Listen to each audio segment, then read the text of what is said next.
Welcome, everyone, and welcome to the IRDL Speaker Series.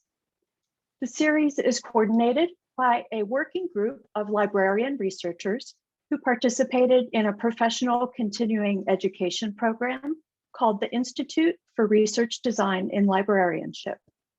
We welcome you today from the William H. Hannon Library at Loyola Marymount University, the home of IRDL. My name is Marie Kennedy. I'm the Serials and Electronic Resources Librarian and the co-director of IRDL. Welcoming you also is Christine Brancalini, co-director of IRDL and Dean of the Library. This series is designed to shine a spotlight on voices and ideas that challenge traditional ways of conducting research. It surveys various topics, including specific research methods and critiques of processes associated with Western social science approaches, with the intention of inspiring research explicitly rooted in social justice.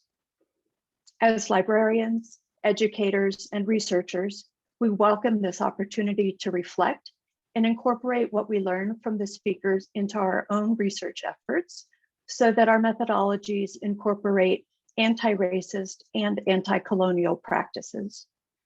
We look forward to thinking critically about research and power with you today at today's session with Dr. Kakali Bhattacharya. Two IRDL scholars will be your moderators for today. From cohort 3 in 2016 is Lorelei Rutledge, and from cohort 2 in 2015 is Eamon Toole. They'll begin with telling you about our plan for this session. Take it away, Lorelei and Eamon. Hello, my name is Lorelei, and I'm a faculty services librarian at the University of Utah's J. Willard Marriott Library. We're recording this session, and it will be made publicly available on LMU's YouTube channel soon. We will be using the live transcription provided by Zoom. The Q&A as well as chat have been enabled. Please use Q&A to direct questions to the speaker and use the chat for commenting and sharing your thoughts with the group. We want this to be an uplifting and positive discussion. It's a professional event and we will not tolerate any disrespectful comments in this session. We reserve the right to remove anyone from today's session if we observe anything that does not honor our speaker or fellow attendees. Our plan for the event is to invite Dr. Bhattacharya to speak, and then we will have time for questions and answers, finishing our portion with Kakali at 12 p.m. Pacific. We invite you to stay on with us for a 30-minute discussion about how the scholarship presented today can be applied in library and information science. If you're on Twitter, please use the hashtag IRDL speakers as you tweet about the session. This event has been organized in part through the Loyola Marymount University and the William H. Hannon Library, and so we use this location to base our land acknowledgement. The land that the William H. Hannon Library sits on is seized territory of the Tongva peoples, the traditional land caretakers of Tovangar, the Los Angeles Basin and Southern Channel Islands. We want to start by recognizing their history and calling attention to their presence. We encourage you to learn more about the history of the land where you sit by going to native-land.ca, and if you are on Tovangar in particular, we are pasting 2 additional URLs in the chat box for you to explore as you wish. Great. Thank you, Lorelei. So I have the pleasure of briefly introducing today's speaker, Dr. Kakali Bhattacharya.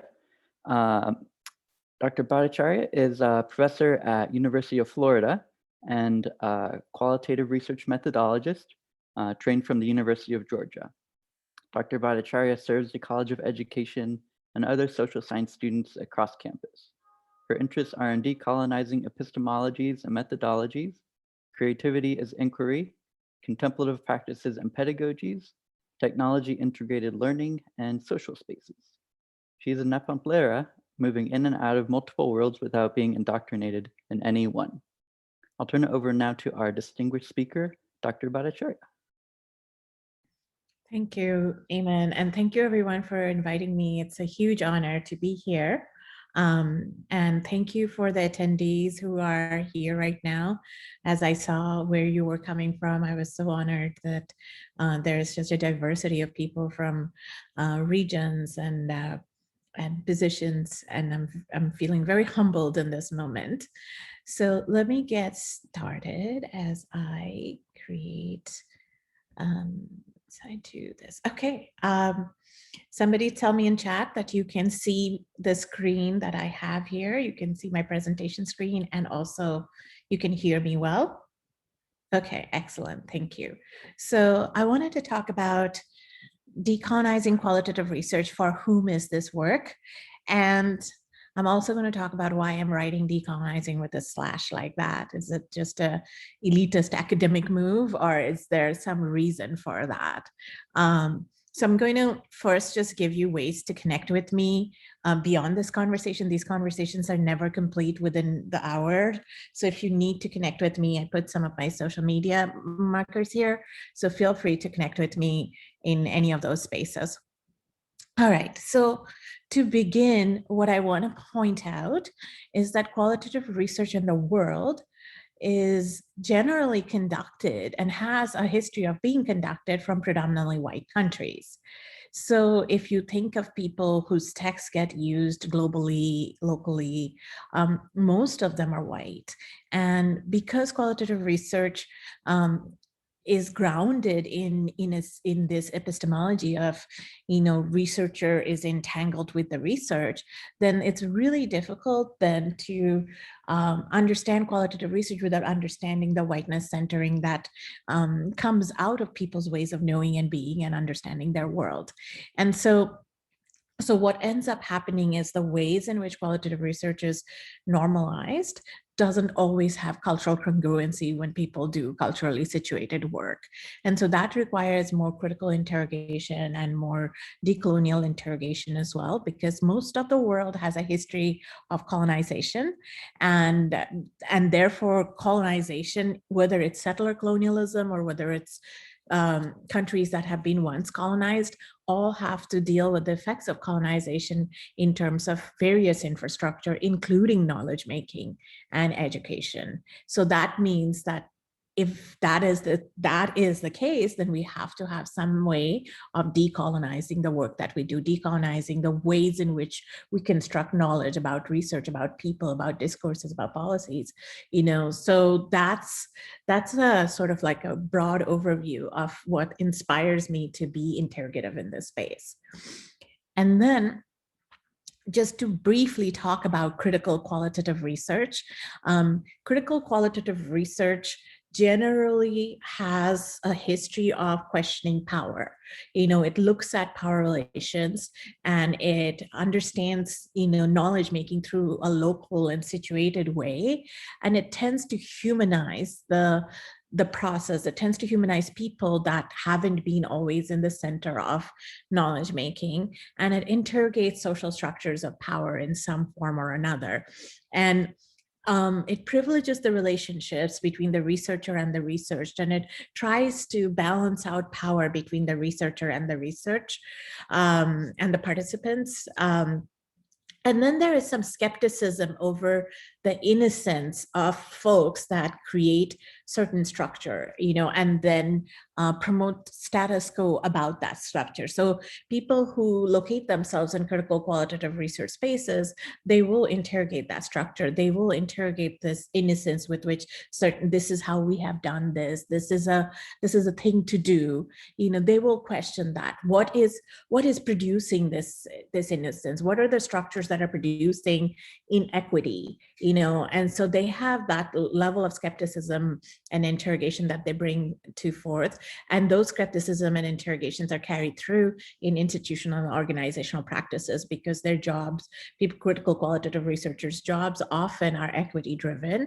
And because it's equity driven, they will interrogates institutional and organizational practices that create certain normalization status quo to say that this is how it's done, or hoard power so much in the center that it inevitably marginalizes folks. So So with that, I want to talk a little bit about the ladder of nature. And I'm sort of going back like very, very old school to tell you how, Western understanding of knowledge of anything is so normalized that we don't think that there was knowledge making prior to Western civilization. So this is my way of interrogating that. So Aristotle came up with the ladder of nature. So in that ladder of nature, there was non-living beings at the bottom, then plants, then animals, and then human. However, this hierarchy that Aristotle created isn't the hierarchy that is shared by many, many communities around the world. And so now in qualitative research, in the current moment of qualitative research, there are people that have been trying to deconstruct this hierarchy and talk about an interrelatedness of beings. However, like if we trace back to various other communities of practices, various other cultures, various other heritage traditions, we would find that many, many communities and cultures have this understanding that everything is interconnected, that human beings and nature and animal and inanimate objects, they're all interconnected. So the pictures I have here are various shrines in Southeast and Southern Asian countries, basically. And I show these pictures so that you can kind of see that people have made shrines out of just inanimate objects to connect with something that they think exceeds this inanimate objects in a form of connectivity. And so this understanding of interconnectivity goes beyond like lowering plants and inanimate objects in hierarchy to what people think about themselves. So when Aristotle positioned every existence in this sort of hierarchy, it was also very culturally grounded, and that's not a universal thought. So because it's not a universal thought, but inquiry is sort of generated from Western civilization, where I am at and where many other people are at, it falls on us to kind of think about the ethics of care and ethics of inquiry. And so that leads me to what is decolonizing? What is the D/colonizing?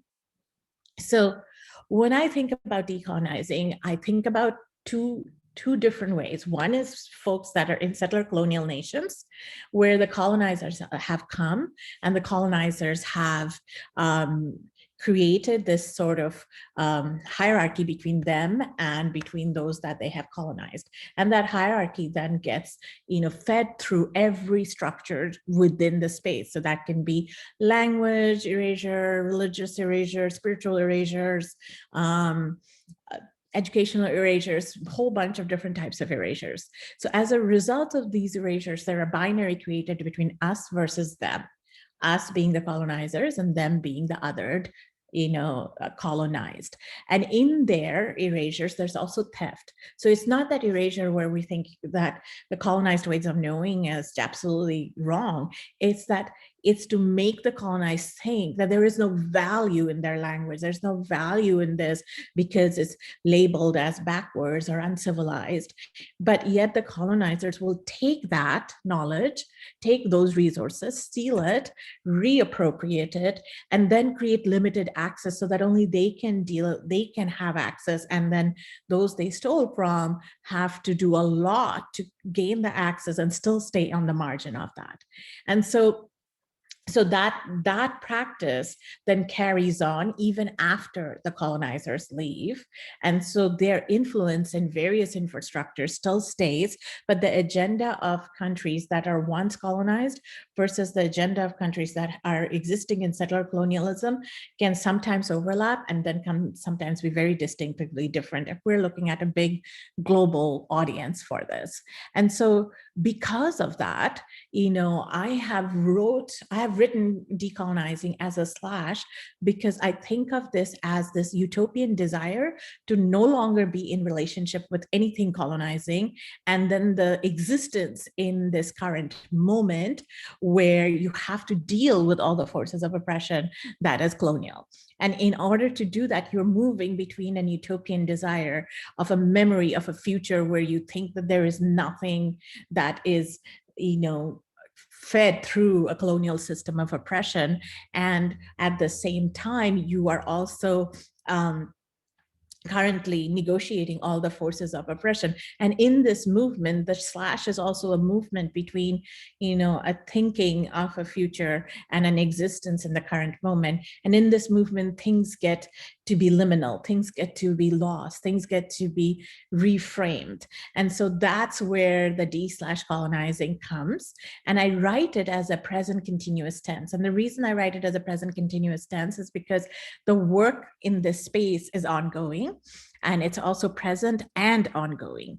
And so because it's present and ongoing, it's like, if we get some of this work done, that doesn't mean we're so woke that there is no work that needs to be done afterwards. So that is sort of my drive for writing that. Now, what I also want to say is that, while settler colonialism will definitely be thinking about land as an issue, the global discourse in colonialism exceeds that as an issue because everybody has different histories with it. But what people can agree to is through Western discourses and colonized systems of education, there has been an establishment of a superiority of Western knowledge making. And that establishment then carries through in various educational systems.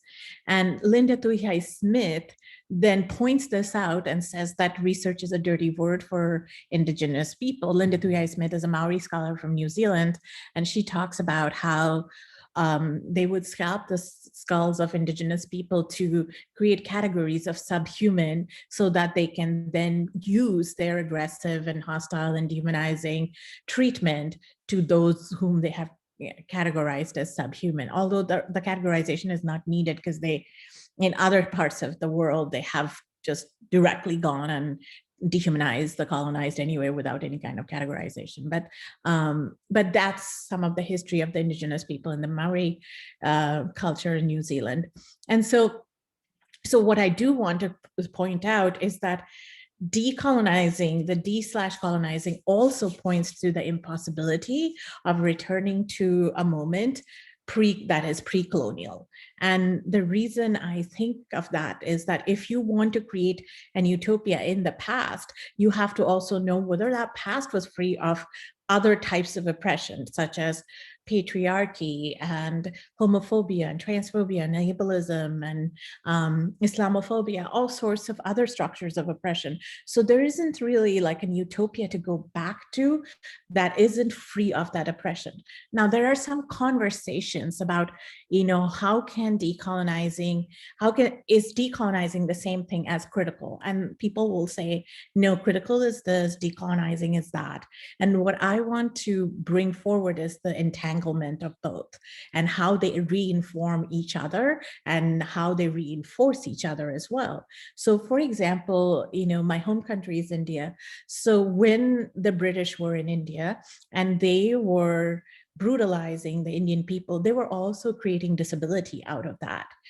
So now you see that there's a critical discourse of ableism intersecting with the discourse of colonialism, with the structure and forces and the power and oppression of colonialism. So these things are interconnected and they feed on each other to create many different types of oppression. And the main goal for that kind of types of oppression is that people, the oppressed can fight amongst each other if they like, but they need to be weakened so that they cannot challenge the colonizer, the master class. So that in a nutshell is this. This is a lot to talk about, and I'll leave time in the end for us to really unpack that. So if you have questions, please pose them and I'll definitely, talk more about it. So when we are doing decolonizing methodologies and ethics, it's really important to know who can do decolonizing work. Do you have to be Indigenous to do decolonizing work?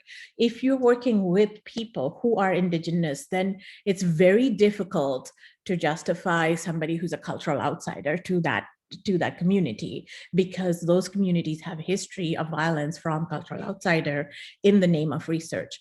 But if we are aware that research itself is a colonizing enterprise, then we all have a responsibility to ethically disrupt the colonization of research processes. So this is not to say, like, if you're doing decolonizing, if you're using decolonizing thinking to interrogate the process of research, that your research is decolonizing in the same way as it would be to work with indigenous people, but you're using decolonizing ideas to interrogate the ethics of researcher and participant relationship, processes of data collection, processes of reciprocity, processes of data representation. So along that line, you should be thinking about researcher position and posture. So traditional research teaches us that we have to fill out a consent form, and once we fill out a consent form, or once the participants fill out a consent form, then there you go, you have an agreement, things have been signed, so let's go. Now that's consent form is a very colonizing thing, because there's a history that people sign things and papers and horrible things that happen to them. So when the researcher position is there, that is driven through a consent form, and you understand the violence of that, and you understand that relationships change, then you're going to have to know that consent form or not, you're operating from a place of humility, not from a place of entitlement. What that means is that you have to suspend your will to know. So you have to think about people who are not data repositories from whom you're just going to extract the data and then repurpose it for your agenda and create academic mileage out of it. You have to know that you are receiving generously what people are willing to share, and you're there to learn and not there to be entitled to knowing anything. And that is really counterintuitive to research, because research is about knowing something, but yet it's positioned and created in such a way that can be very violent. And so you have to interrogate that and disrupt that as much as you can. And one of the best ways to do that is to build relationships without any transactional expectation, just to build relationship for the sake of building relationships. From there, if an inquiry arises, then that's a mutually agreed upon and mutually responsive and culturally situated inquiry. And so then the process of research becomes the process of understanding that relationship and the process of analyzing that relationship based on a co-constructed idea for inquiry. So that means you're in the way you collect data, the way you analyze data, the way you represent data could totally look different, and you're going to have to create some kind of argument for that. And we who have privilege in academia would have to continuously leverage our privilege to say, we need to make space for it. We need to mentor people for it. We need to, neutralize, reviewers who challenge this in journals, or we need to neutralize dissertation committee members who might challenge this. We need to neutralize, professional award committee members who might not be familiar with this and starts to challenge this type of non-traditional looking inquiry. And we need to make this the normal, as opposed to like, let's just do focus groups and semi-structured interviews. That doesn't really work for every community. Do you want people to build relationships with you with 5 open-ended questions and then some probes after that? Like, not in all cases, that's a good way to really build relationship. And so then it requires you to think about what is the reciprocity. And by reciprocity, I don't mean like give them a gift card and do a raffle or whatever else people do in that vein. I mean reciprocity that extends like just money. Like if you are in a relationship with someone and you are able to take from them something that gives you enormous value and mileage, then what is your obligation? And you have to figure that out. And that helps. And if you have a relationship, you will know what that reciprocity would be, or you would be able to have a conversation about it and be able to move to a position of agreement to what that would be. And that means your criteria for goodness have to be something you would co-construct as well. Like, what is your due diligence in this work? And so look for those due diligence markers in previous researchers whose work has been, on the non-traditional side, on the decolonial side, on the critical side, and then you would be able to see, how have they negotiated that? Were there certain framework? Are there certain culturally situated framework that is helpful to think about what are the criteria for goodness versus triangulation, versus peer debriefing? Not that those are bad, but those are limited to certain frameworks. So you would have to have a sense of like, what framework do we use to understand how this work is good? So I want to talk briefly about a paper that I wrote, and this is it's a book chapter. And the reason I wrote this was, for a really long time, I was working with this notion of de/colonizing. I'm talking about 14 or so years. I was working with that. And I was very inspired by Gloria Anzaldúa and Linda Tuyay Smith. And as a result of being so inspired by them, I ended up sort of creating an assemblage of various decolonial, postcolonial scholars' work to inform my own work. And over the years, I started theorizing from my own research certain things that were related to an insider-outsider status of, people that are diasporic from South Asian countries. And basically with that, I ended up creating a framework called Pardesi. And you can see that it is a slash as well for the same reason. Desi means people, and it's a contested term, so I'm not going to, say that it's universal, but a lot of people from South Asian countries identify as Desi and some don't. And then that means that Desi means somebody who is from the homeland, and Pardesi means somebody who's an outsider. But it's not as an easy binary, because there is no essential insider and outsider. Somebody could be an insider in some ways, an outsider in some other ways. So with the transnational diasporic population, which is whom I work with, I found that there's this very fluid understanding of insider, outsider, this shuttling, this movement. And in doing those shuttling and movement, what ends up happening is there are losses and gains, and sort of framing new types of understanding and new types of identities.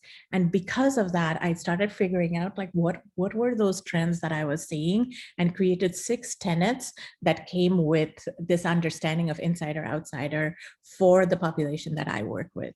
So I want to present you with these 6 tenets. So these were the 6 tenets that I came up with. And this is a theory in formation. So it means that, it's my take, but it's not the final take. It's a take from having done this work for some 15 odd years, but it's not necessarily my final take. So this notion of remembering your homeland is like literally remembering. It wasn't exactly how you might have experienced, but you're remembering, like you're taking bits and pieces of it and creating a memory of the homeland that wasn't your memory when you were in homeland.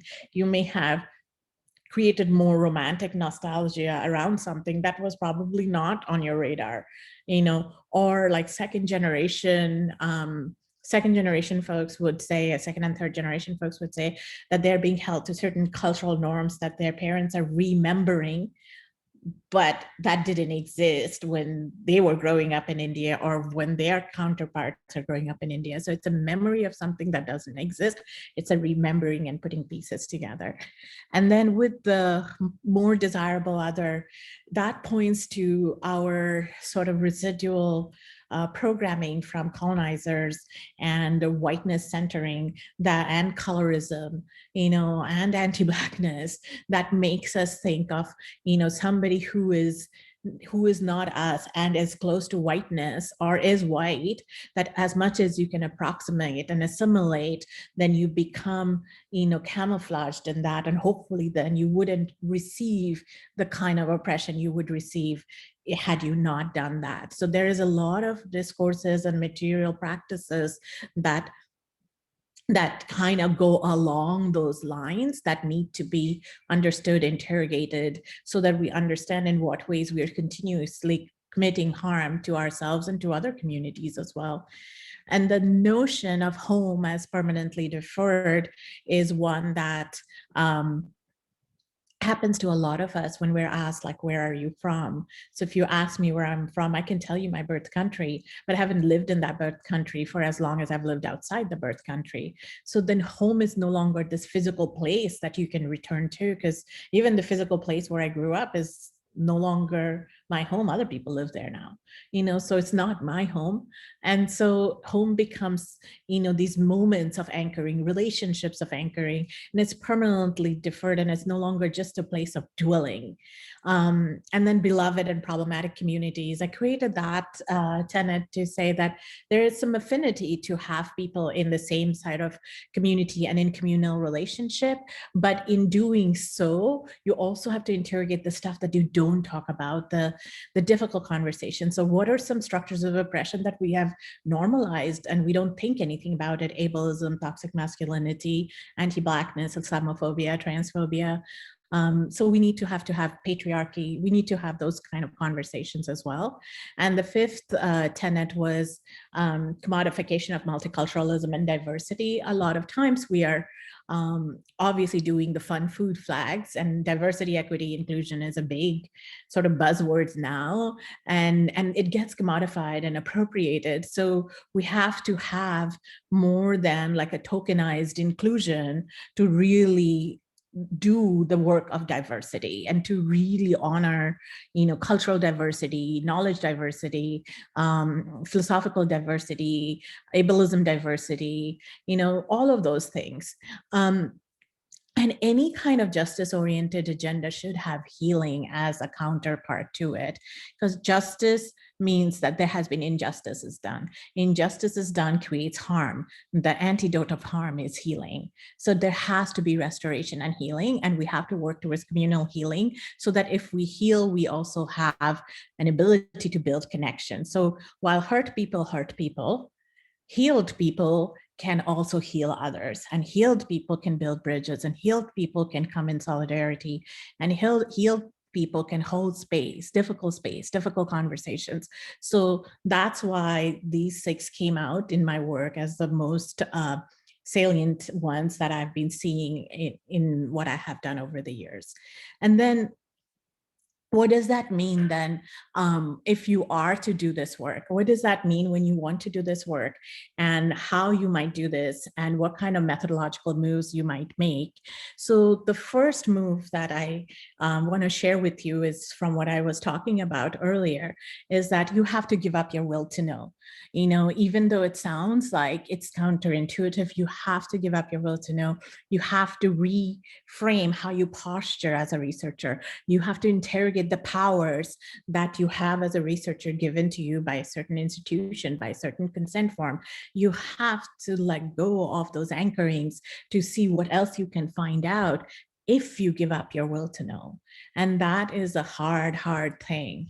Now, the second one is, if you're doing this work, then you have to have participants imagined and community members imagined as your primary audience, and not the academic audience or the academic gatekeepers. In fact, you can even argue theoretically onto epistemologically that you are informing your study through a decolonial lens or a critical lens or an intersectional lens, whatever the lens is.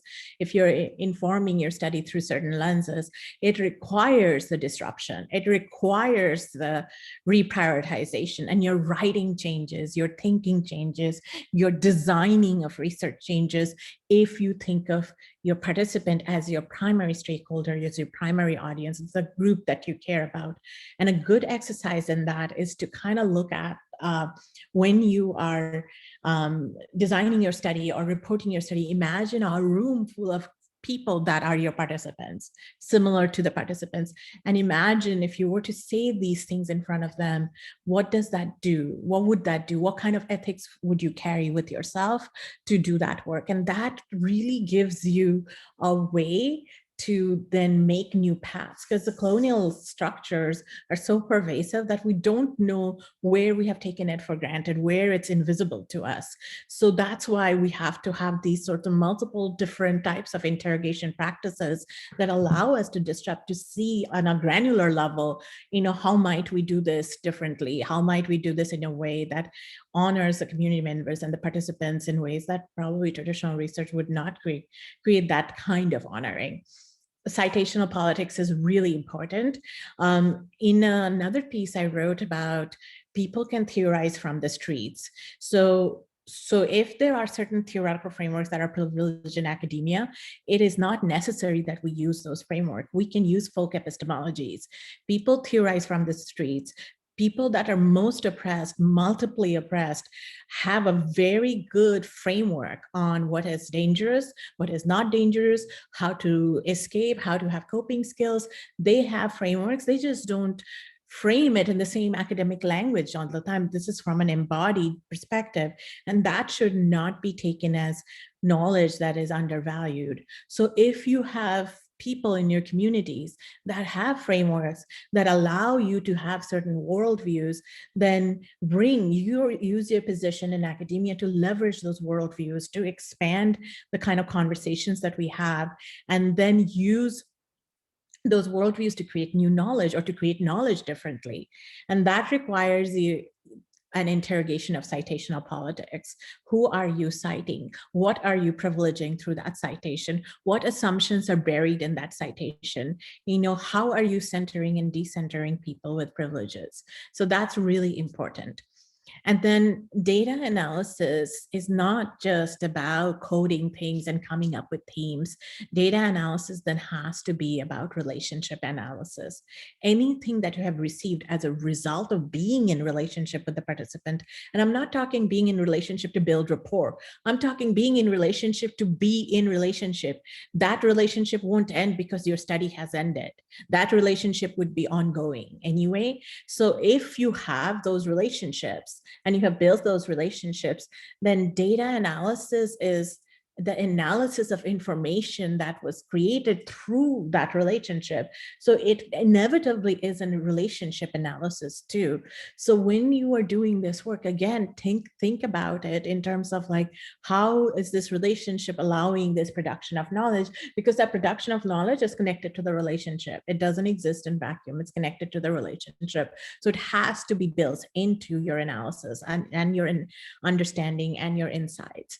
And then the last part of it is responsive methodological strategies. This is where I want to say that give yourself permission, especially if you're going to do decolonial critical work, and if you are grounded in this understanding that Western structures of inquiry are colonizing and creates a superiority of knowledge making, then interrogation requires that you do things differently too. So that means that perhaps you are not going to do a focus group. Perhaps you're not going to do a semi-structured interview. Perhaps there are other ways to engage in relationship that are not those things, and that means that you may have to come up with a name for it. Maybe it doesn't exist right now. And maybe it's your framework for building those relationships. And then you come up with a name for it. And as a result of you coming up with a name for it, other people can follow and say, that really speaks to me. That's how like certain other methodological moves were made where people went into testimonials. And even though that sounds conversations, but that has a culturally situated flavoring and a recognition that people who you would use that would understand it in a certain specific way. And the other thing I want to talk about is that if you think that culturally situated work and writing is so specific that it'll only appeal to your own community, then I'm going to share with you that good writing and good culturally situated writing crosses boundaries, always does. It means something to the people that are cultural insiders. It makes cultural insiders seen, valued, heard, understood, written into existence. It's a documentation of social contemporary history and is brilliant. But it also invites cultural outsiders to hold space and bear witness. And it requires them to understand decentering, and it requires them to understand a new status quo where they might be uncomfortable with this type of decentering, and that discomfort is a point of interrogation and inquiry, and it's necessary to have that. And so when you're doing this kind of work, you're obviously going to do some risk taking, and that you cannot avoid because you're going against status quo, and we will all have different levels of tolerance towards that. But if you come up with these new methodological strategies and explain that, then realize that your work will be helpful for those that are coming after you. So you're doing the work of being an academic predecessor for those who are coming after you. And that's very critical work, because it's that is what the legacy of your work will be left behind when you're no longer on earth. So those are some of the things to consider when you're thinking, for whom is this work? You know, is it for academic audience? Is it for participants? Is it for you? Is it for community members? If it's for all of them, in what way do you do it? In ways that you disrupt certain oppressive practices and understandings and belief systems that are normalized in doing inquiry. And with that, I will stop and look at questions.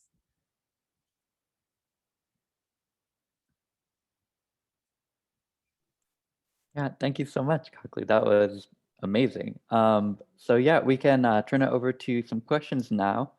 We have a few we received through the Q&A function, and we have the upvote feature here. So we'll start with the first one that we've received from Franz Aburito. So Franz mentions he's a POC colonized immigrant librarian who does qualitative work with other immigrant students, and they usually build rapport with immigration stories.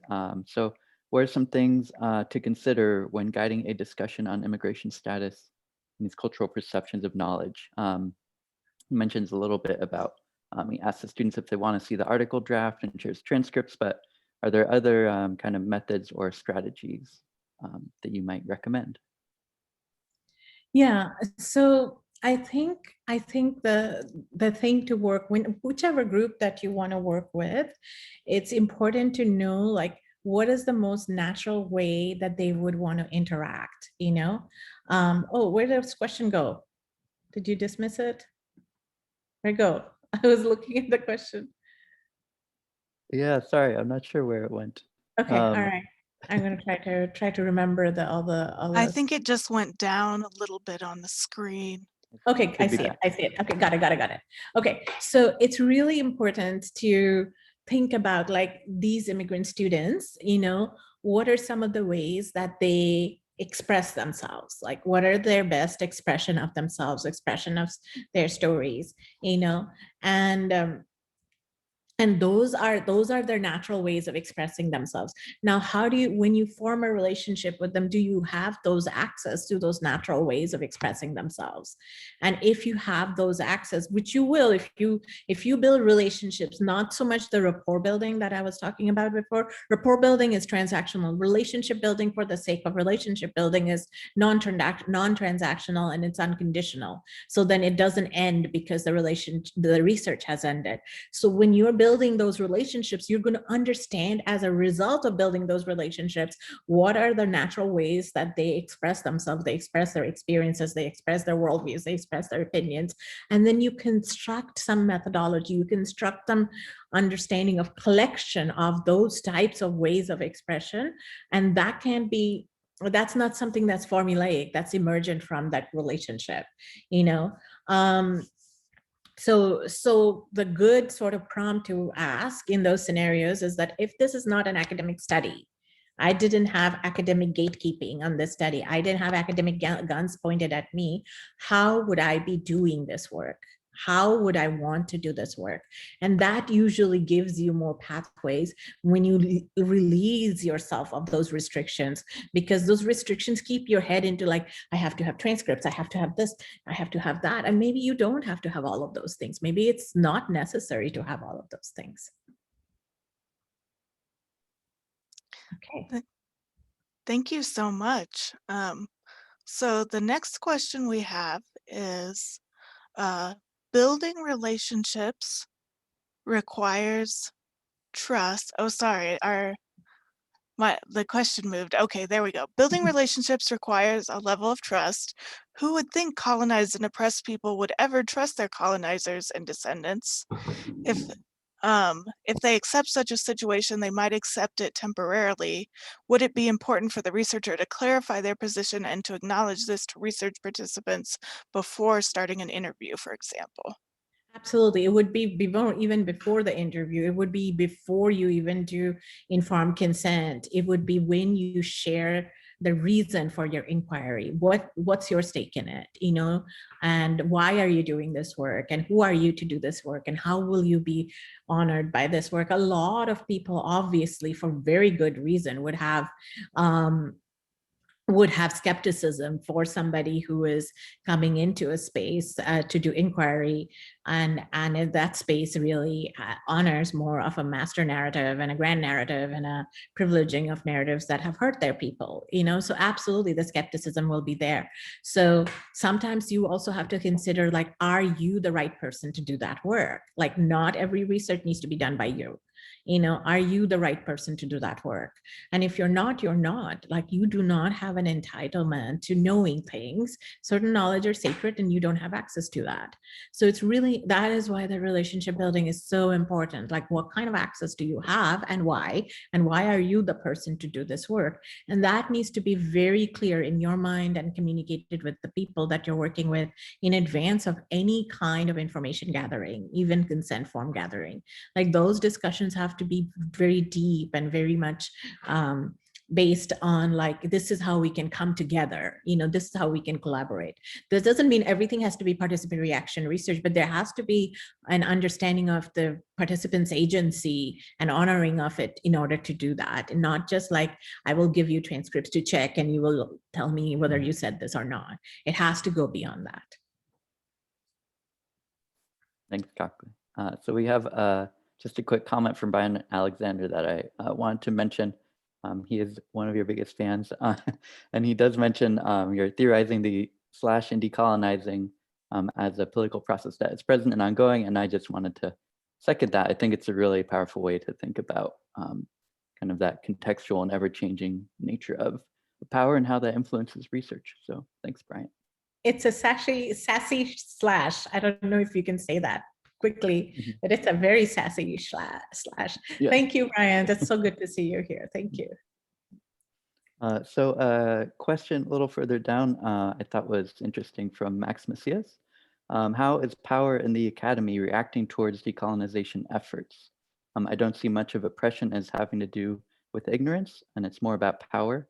So is there any indication that that power will be able to shift? That's a really good question. That's a really good question. So a few years ago, I wrote an article called The Vulnerable Academic, and it was a play on Ruth Behar's Vulnerable Observer. And in that, I created this sort of metaphoric understanding of at least my position and maybe some other people who are in multiply marginalized position, that I'm always in academia, I'm always in relationship with the oppressor, which means like, in the, remember in the Life of Pi movie, the Indian boy was stuck in with the tiger in the boat. And I feel like I am always in this relationship where I'm stuck in the boat with a big ass tiger that I now have to feed fish to for my survival. And I have to get good fish and big fish while I'm still looking for freedom out there somewhere. And even if the tiger looks cute and cuddly, it's still a tiger, so this for me, Max, I kind of try to think about like, how do I use my influence to do this type of disruption work? So whether that means like, do I want to go up against structures or do I want to influence people? And that's a choice, depending on where you want to be and how you want to do that. That's a choice. Depends on which tables are you sitting at and what can you move from those positions and that. And then, depending on how much your risk tolerance is, because if you're going to challenge power is going to show their power to you. And then you're going to have to decide like how much of my energy is worth investing in this versus in something else. And that's why the D/colonizing comes in for me, because sometimes I think that some of this justice-oriented work we're doing, if we look at what Audre Lorde said about the master's house and the master's tools won't break the master's house. So when I think about that, sometimes I think I'm just redecorating the master's house by breaking down some walls in the master's house. Now I've got a bigger room in the master's house. So I begin to think about like, what happens when I'm not thinking that my entirety of relationship is this oppressor-oppressed relationship? What happens if I build my own house outside, and then build communities outside the master's house? So I'm no longer seeking that acceptance, from an oppressive structure, I am building my own community and inspiring others to do their own, so that the power relations are not disrupted because you're challenging them and saying, oh, can you just become a benevolent dictator or not a dictator at all? Because people in positions of privilege and power don't have an incentive to give that up, and aren't inspired to give that up. So it's still barking up the wrong tree as far as I'm concerned. That doesn't mean you shouldn't do it. It just means that how can we not make our liberation contingent on the oppressor? And that's what I have been thinking about. And then everything I do and actions I take go towards that. And everybody's mileage varies, and I don't have any judgment on that, but I have to make sure that my capacity, I am building capacity enough so that I am not exhausted and have battle fatigue while I'm doing this work. Because if I'm fatigued, I can't do the work. And so a lot of the desire and intent of multiple power structure is creating fatigue. So you don't have the ability to do the work that you want to do. Thank you. Our next question is, how would you frame or present this conversation for researchers who work with texts and other objects as opposed to field and relational work with and among people? Where's this? Is it an anonymous person, or do you have a name? Christopher Lopez. I don't see it. Oh. How don't I see it? Let me look at it. I am like, I have to read it to feel it. Oh, there we go. Okay, got it, Christopher. So the question is, how would you present this conversation for researchers who work with text and other objects as opposed to field and relational work with and among people? Yes. So basically, you're going to have to realize, like, what are the histories of these objects? What are the histories of this text? How were those texts generated? What was in consideration when those texts were generated? What were some of the onto-epistemologies, the worldviews with which those texts were generated? And where do you come and intersect and divert from those texts or objects? So people who do work with object narratives, material narratives, that's kind of the bigger consideration to do. Like those objects, those texts, they all have histories, they all have relationalities. And then when you're analyzing it, you are in relationship with those texts and objects. So you analyze your relationship with those texts and objects. Where do you come together? Where do you deviate? What lenses were they created with? And what lenses are you looking at it with? Great, thank you. So we have a question here from Anne Roselle, who's a referee for journals in the field of library science. So qualitative research manuscripts that they review. I never see a mention of methodological strategies you've described, which would be wonderful. Are there other fields starting to see this information in the methods? Yeah, I think different disciplines have different latitude for how can they tolerate these types of work. And so I think that latitude of tolerance varies. And so if you look at like communication studies journals, for example, you will see this, or interdisciplinary journals. Like if you look at like qualitative inquiry, for example, you will see this type of conversations there. Or in my field, International Journal of Qualitative Studies in Education, you will see that. Or cultural studies, critical methodologies, you will see that. But I think that, if people are not thinking methodologically and they only use methodology as a plug-in, you're plugging it in to do the work, and you do whatever is done, and this kind of wrote, I did the interviews, I coded this, here's my themes, and then maybe some critical analysis of what came out of the themes. So a lot of times methodology is presented as ahistorical, acultural, atheoretical, neutral, that can be just universally applied regardless of any studies. And so I think that as much as we can continue to have these conversations and have these interdisciplinary conversations, so we're not siloed in our own spaces, then we would be like, this isn't a new thing. People have been doing this for a really long time, and it's time that we update ourselves with other discourses that are, already doing this work for like 20 years. Like Linda Tuhiwai-Smith's Decolonizing Methodologies text came out in 1999. That's how long ago it came on. And the fact that it isn't common in our inquiry structure is only evidence to the the ways in which colonization, structures of colonization and other structures of power are intersected to not have these type of space making. So I think wherever we are located, we need to do our own space making to make this normal. This is the thing to go outside of the master's house and do your own thing and build your own community. Thank you, Kakali. So the next question is, could you talk about the relationship between participatory research and decolonizing research?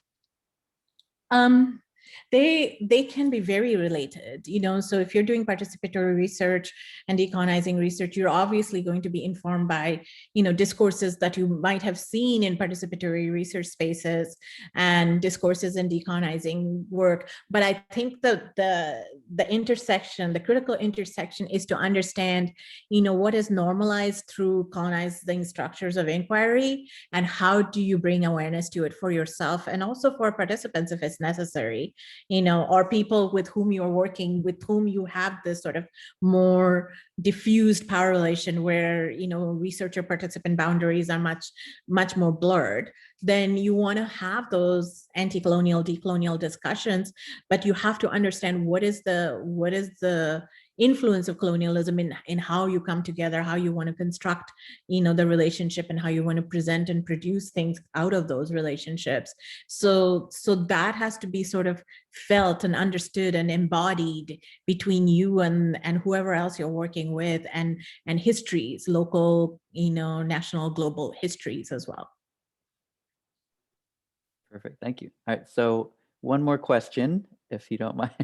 We really appreciate this opportunity to get to speak with you. So we'll have one more. I can do more than one. I have time. Okay. I can do more than one. All right.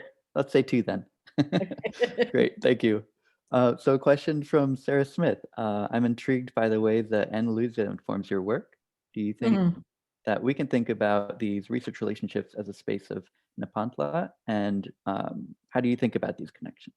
Ooh, I love it, Sarah. Thank you for asking me an Anzaldua question. Yes, I do think with Anzaldua quite a bit. So for those who are not familiar with the term that Sarah just used, Anzaldua talks about people who are Nepantlaras. These are people who are threshold travelers. So they are able to go in and out of multiple worldviews and cross the threshold of those worldviews without being indoctrinated so much that they can't come out of it. And the middle space in between, it's a Nahuatl word, and the middle space in between is called Nepantla. It's a liminal space in between that. It's called a Nepantla. And so in that Nepantla space, you are basically sort of, it's a restorative place. It's a place to live with the tensions. It can be very isolating if you don't have a lot of people riding that middle space with you. And so when Anzaldua talks about, doing decolonial work, Anzaldua uses the space of Nepantla as the space of contemplation, as the place of understanding your own relationship. And she talks about spirit in these spaces too. So she talks about, having the guidance from other realms, other ancestors, spirits, muses, all of these things coming together in that Nepantla space. And that's triggering certain wisdom traditions that may have been forgotten in colonial discourses or colonized discourses. And she brings it back. And she would say even like, the reality in which we live is less real than the journeys we take into other realms and relationships we have with ancestors. And it's a really provocative idea. And obviously people have different mileage around that, but she's pretty adamant that is how we construct our reality. That is how we should construct our reality, not buy into the reality that we are being fed as real. And so how that influences me, and I consider myself and Nepantla, what that influences me is to not think that when I am in this world of academia, let's say, and I'm being fed with very oppressive discourses, to not think that the only way I exist is in an oppressor-oppressed relationship, and that is my only relationship to put all my energy in, even when I'm doing justice-oriented work. So I then know that there are other relationships that I exist in that are nurturing and spirit-giving and life force activating, and those relationships are where I draw strength from from, so I don't have to invest all my energy into a relationship that is completely draining me. Thank you. One more question. Could you please expand on the innocence structures you mentioned earlier in the presentation? Are there scholars specializing in this area? And that's from an anonymous attendee. Yeah. So that actually comes from like a broad understanding of critical theory and critical work, where the folks and the structures that are in place that create oppression have this sense of innocence. Like, we don't know that this is oppression. How can it be oppression? It's not oppression. We have affirmative action. See, we're good. So there is an innocence associated with it that critical scholars will want to interrogate those innocence, and they're not going to accept the innocence that way. Oh yeah, we have an EEO in our institution, but yes, there's still like gender disparity, along with other intersectional structures of oppression. So when people do critical work, they will want to go towards those structures of innocence, like we're good, we got this, we're woke, and they would want to interrogate that. There was a will to know question that I wanted to answer. Can I do that? Adam's question? Please do, absolutely. By all means. Yeah. Because I always am curious how people receive the will to know, giving up the will to know, because it's such a counterintuitive question. Yeah. So Adam is saying the will to know is such a powerful concept. I'm currently a white male organizing and conducting oral histories of my university's Japanese American history. I believe I've done well without explicitly knowing the concepts discussed here. But of course, it can be difficult for me to see where I may be forcing questions to facilitate the goals of my project than the goals of Japanese American community. I'll have to assess more deeply my approaches, though so far participants have been happy to participate. I still want to take this perspective and do look. Yeah, that does. The thing, Adam, thank you for sharing that. You don't have a question, more like a comment, but I appreciate that. I do think that, when you are doing this type of cross-cultural work like this, it's very important to understand, like, if you do have people to go to, it's very important to understand, like, when they share things with you, they're doing it from a place of generosity, as opposed to like a place where they must be obligated to meet your will to know. So when you accept it, accept it to perhaps understand your whiteness in relationship with their Japanese-ness, and perhaps that access of having them be generous with you and sharing their stories with you would allow you to have a recursive form of understanding how you're both situated in this relationship, and how your lives have come together and diverted in different, in different paths of privileges and opportunities and access. Do you want me to answer another one? I have another 5 or so minutes. I was just going to say, as long as you're able to give us, we'll gladly accept. Yes, please. Wonderful. I'm happy to answer more. Perfect. All right. So the question from Rachel Miles, she's a research impact librarian and does a lot of research analytics for researchers and university administrators. There's an obsession with counting and how it favors privileged communities. So Rachel is looking for better ways and strategies for convincing others in academia to take a formalities-led approach to research evaluation, and more inclusive and de/colonizing approach to that. So do you have any thoughts on how this might be done, or in particular making an argument for that type of work? Not a whole lot of thoughts, but I do know that this is very problematic too. And what ends up happening is that folks who publish in journals that don't have those number jewels, are penalized in certain tenure and promotion committees, and how they're looked at as scholars, because you're publishing here versus there. But the journal that is privileged in the field is horribly colonizing, horribly restrictive, and qualitative research needs to look this way. And so in those scenarios, publishing there is like selling your soul for a publication, which cannot be what you want to do if you're going to do a decolonizing work, because you're going to say, like, it's okay if I don't belong there. But on the other hand, it also hurts you professionally if there is a professional currency to be published in that space. So it's a double-edged sword. It requires, like, intervention at like journal editor level. It requires intervention at dean's level, at provost levels, to change how we do this sort of what counts, you know.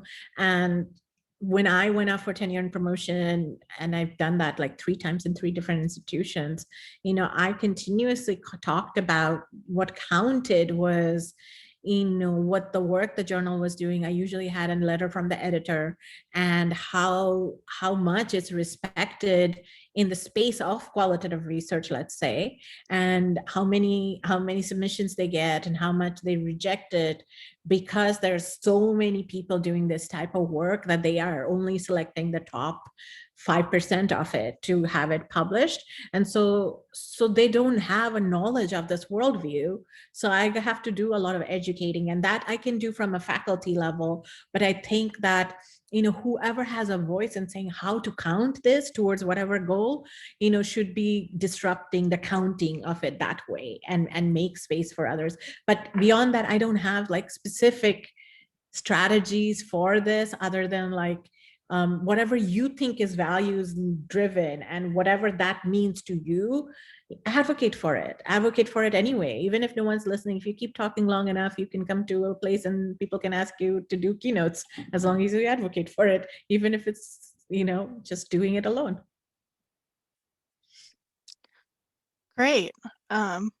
So our next question is, how did you deal with emotional labor that you encountered in your academic journey? Tequila. Lots of tequila, some rum too, maybe some vodka, and special brownies, and therapy, and at some point chill pills, you know. Look at all these things we have access to.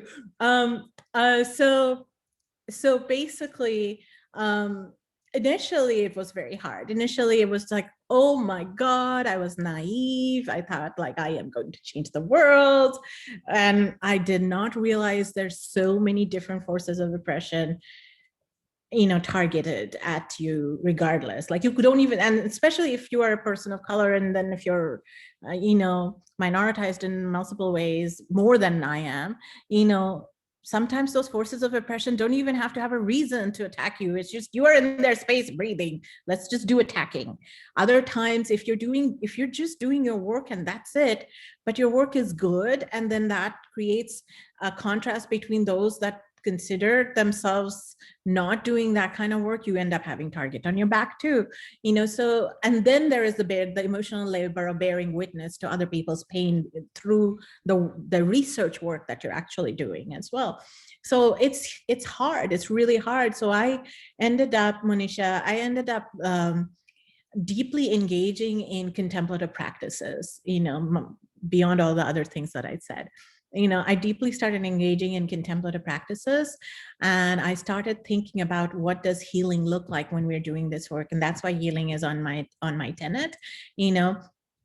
So then I started thinking about this healing and what are some daily cleansing practices, grounding practices, protection practices, healing practices that I can do and I can maintain. And it doesn't mean I do it well. Obviously, emotions run a sine curve. It has its mountains and valleys, but I just have to keep in mind that I will be sometimes emotionally exhausted. And if I'm exhausted, then I need to restore myself instead of running and working and being burnt out. And I have done that too, and burnt out so much because workaholics don't understand burnt out, perfectionists don't understand burnt out, you know, high achieving people don't understand burnout.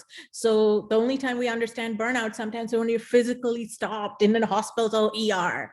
Oh, I guess I can't finish that paper today, you know, deadlines aren't going to be met. So I had to stop, like I had been to the hospital multiple times in this burnt out. Certain stuff would come up for me to the point where I ended up acquiring an autoimmune disease. And I just went, I am going to stop this. I'm just not going to run like this anymore. So it's taken many years of like moving back and forth to say like, how do I keep balance? You know, and that's why I would talk about like, you're not just related to the oppressor, you have relationships elsewhere, nurture those so that you don't have the burnout, you know? And so that's what I have been doing. I do the nurturing, I do the caring. I have a book that I am writing right now that's called critical and contemplative practices to qualitative research. So I want to bring that into it, and I want to normalize that this is just as important as doing the work too, and it has to be discussed, because we cannot move the healing part on the side. To think that that's woo-woo, it's not. It's your body and your mind and your spirit are processing this and encoding this, and it's getting transmitted into everything that you are creating. So it's important to understand and have awareness of what hurts, where are you stuck, why are you stuck, and heal through that, and write through that, and feel through that, and also restore yourself. So yes, so that's what I haven't done. Maybe one more question. Okay, sure. So here's a question from an anonymous attendee. Is there a responsible way to apologize for previous writing and research? I cringe when reading back over my 10-year-old thesis, and I wish I could update it to incorporate important lessons that I've learned over the years. Yeah. I think, I cringe at my previous writings too, and we're all learning. I think we are all learning, and, the version of me 5 years down the road might cringe at this talk and go, oh my God, look at how naive I was. So I always feel that people are learning. But if you have new insights, and that new insight is creating certain knowledge making for you that is valuable for others to realize too, then write a vulnerable narrative about it, write an autoethnographic narrative about it, and be really vulnerable and share with people like what sort of thinking brings that kind of knowledge making versus what thinking is bringing you to this place of knowledge making. And that would be very instructive for people to learn that anatomy. If you can share that kind of a knowledge making anatomy, that would be very helpful for people to learn that from you. One more maybe, because that didn't take very long to answer. Sure. You see one, Lorelei? Sure.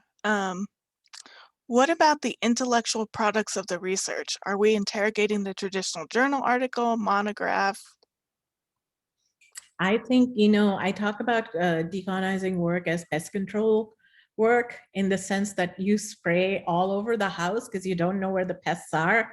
And even after you spray it, you want to make sure you're spraying again in a few months, So basically, because of that, I think interrogate everything that you think deserves interrogation, hold it to a standard that you think has the ethical standards of what you think is equitable work. I saw some other question like, would all qualitative research have to be decolonizing? I think that all qualitative research has to have equitable ethics, and some of those ethics we can learn from people who have done decolonizing work because they have challenged it, or people who have done critical work, they have challenged it. If you know that research is a colonizing enterprise, you have an obligation to challenge that enterprise, whichever way you can, you have an obligation to challenge that enterprise. And so if that means you challenge a journal, then you challenge a journal. If that means that you challenge a monograph, you challenge a monograph. You'd have to do that. Right now, I'm trying to pitch a book, and I'm not getting, I'm getting very, very sort of limited boundaries that are being placed around me, and I'm like, wow, what if I even go out of academic press and find Black-owned independent presses and try to see if I can do that through there. So sometimes you privilege something else because at least for me, I'm tenured, I'm a full professor, I work at an R1, I have a lot of power and privilege in this, in the work that I do and in this position that I'm in. So why don't I use some of those privileges to, honor some other things than what I'm trained to honor? So I'm continuously questioning, do I really need to do this?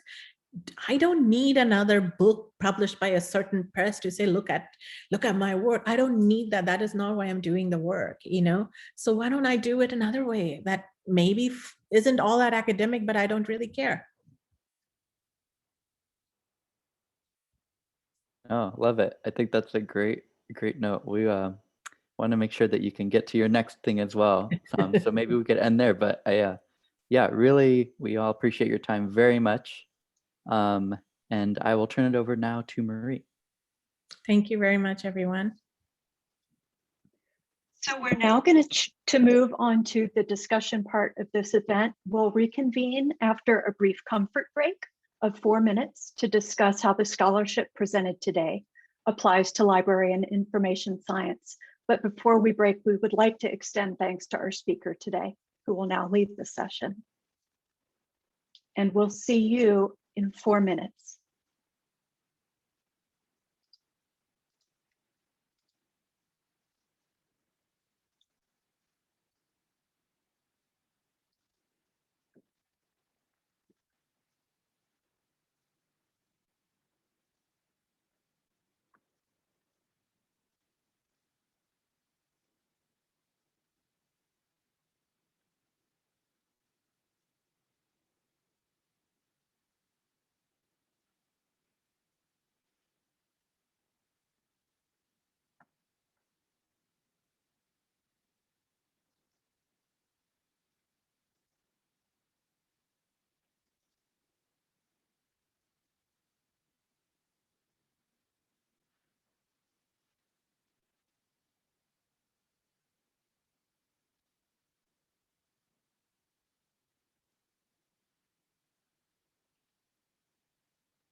We'll reconvene in about 3 minutes. Stay tuned, stay with us.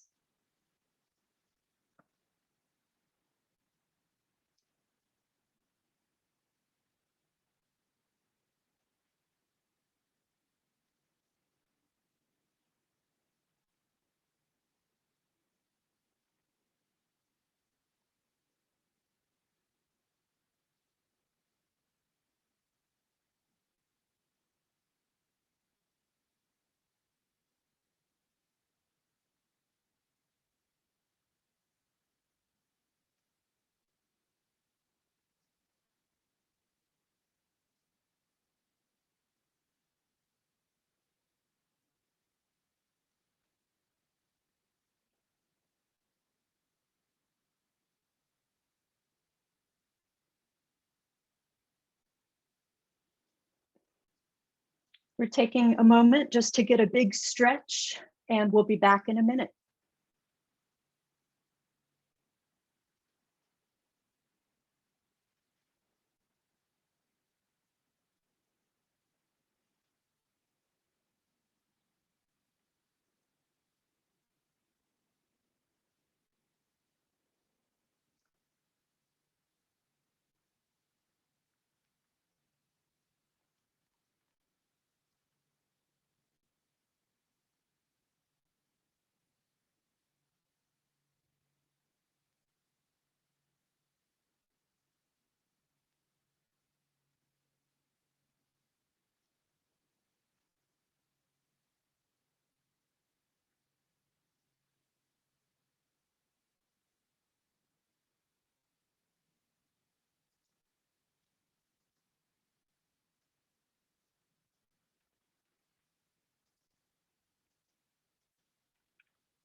All right, Eamon and Lorelei, ready to come back on?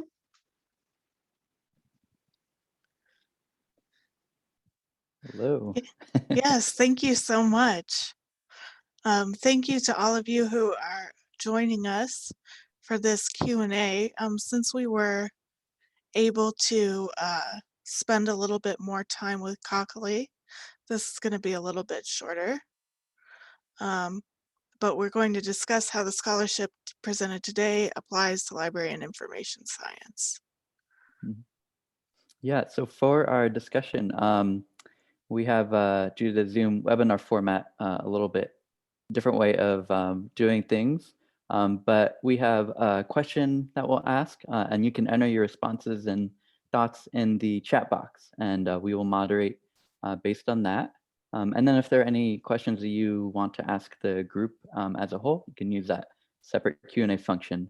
Yeah, we'll ask a couple questions here, and again, you can use the chat box for discussion. So one thing we wanted to ask, now that we've just heard Dr. Bhattacharya speak and heard her many interesting thoughts on D/colonizing research, we wanted to know what excited you most about what Kakali talked about, whether there was a particular idea that struck you or really something that resonated with you as a librarian / researcher or someone who would like to conduct research. So any kind of first impressions from Kakali's talk, we'd love to hear. Is there anything that struck you, Lorelai? I can go first too while we get some time for everyone to respond.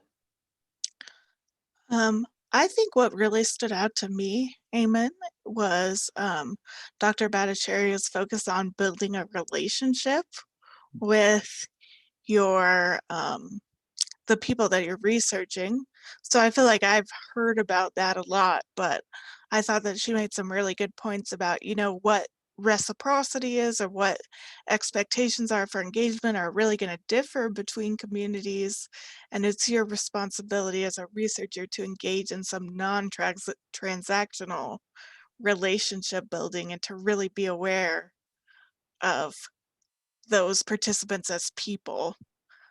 How about you? What stood out to you?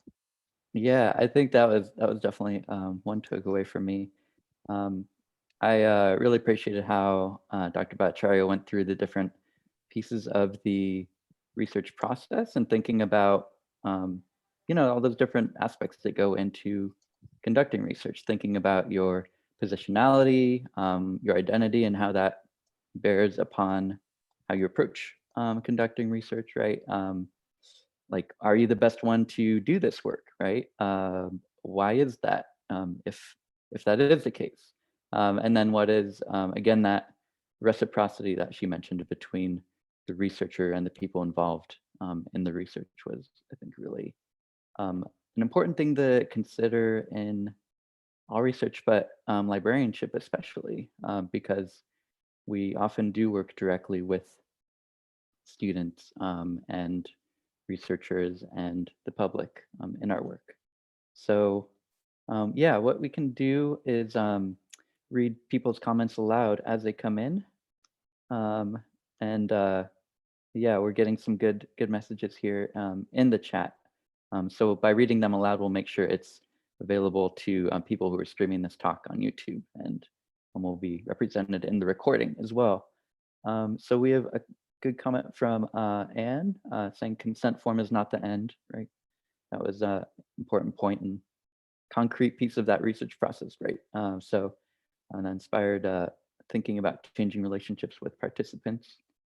I'll let you read off one or two too, Lorelai. Thanks. And Fran said, I really like her thoughts on the will to know and +1 on the building a relationship too. And then it looks like Jean had some similar thoughts to what you said. Eamon, I really appreciated the emphasis that maybe if you have a good research question, that doesn't mean you're the right person to be asking that question or doing that research. So recognizing that and stepping back.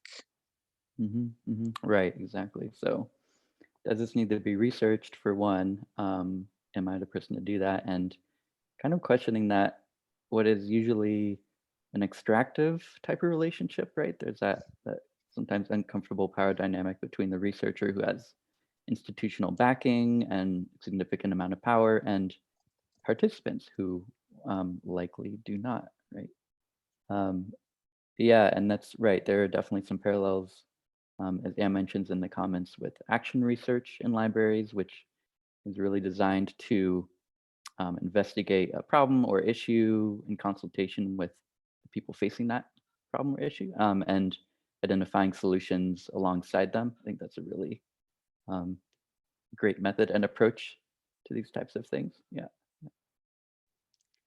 Yeah, and then Jean mentioned the consent form discussion makes me think of battling with IRB structures.